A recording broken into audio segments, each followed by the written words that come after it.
हे प्रेमळ हस्तांदोलन पाहून जगभरातल्या लोकांचे डोळे पांढरे व्हायची वेळ आहे. 6 महिन्यांपूर्वी जर कोणी म्हणालं असतं की अमेरिकन राष्ट्राध्यक्ष स्वतः या माणसाला भेटून हँडशेक करतील, तर लोकांनी त्याला वेड्यात काढलं असतं. पण तसं झालंय.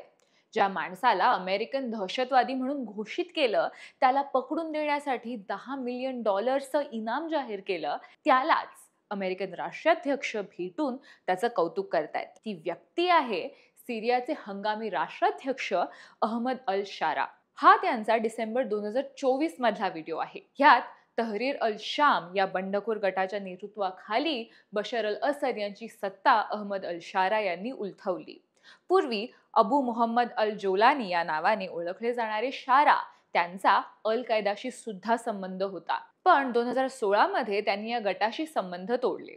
त्यांच्या या गटाला अमेरिका, इंग्लंड आणि युनायटेड नेशन्सने दहशतवादी संघटना म्हणून जाहीर केलं होतं.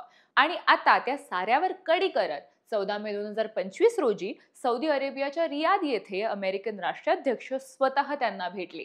गेल्या 25 वर्षात प्रथमच अमेरिकेच्या राष्ट्राध्यक्षांनी सिरियाच्या प्रमुख नेत्यांची प्रत्यक्ष भेट घेतली. सौदी अरेबियाचे राजकुमार मोहम्मद बिन सलमान हे सुद्धा या भेटीच्या वेळी उपस्थित होते.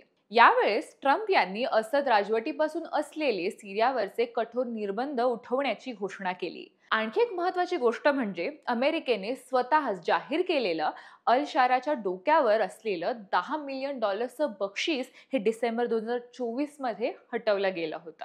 फक्त 6 महिन्यात हा बदल कसा काय घडला, अशी आता जगभर चर्चा आहे. व्यापारी हित महत्वाचं म्हणत ट्रम्प यांनी हे पाऊल उचललं आणि पैशासाठी वाटेल ते हे धोरण पत्करलं, अशी आता चर्चा आहे. सिरियासह आणि संपूर्ण मिडल ईस्टवर याचे काय परिणाम होतील हे पाहायचंय. पण आम्ही दहशतवादाच्या विरोधात आहोत हे अमेरिकी धोरण मात्र पुरतं उघडं पडलंय. अमेरिकन राष्ट्राध्यक्ष नक्की दहशतवादाच्या विरोधात आहे का, असाच आता खरा प्रश्न आहे.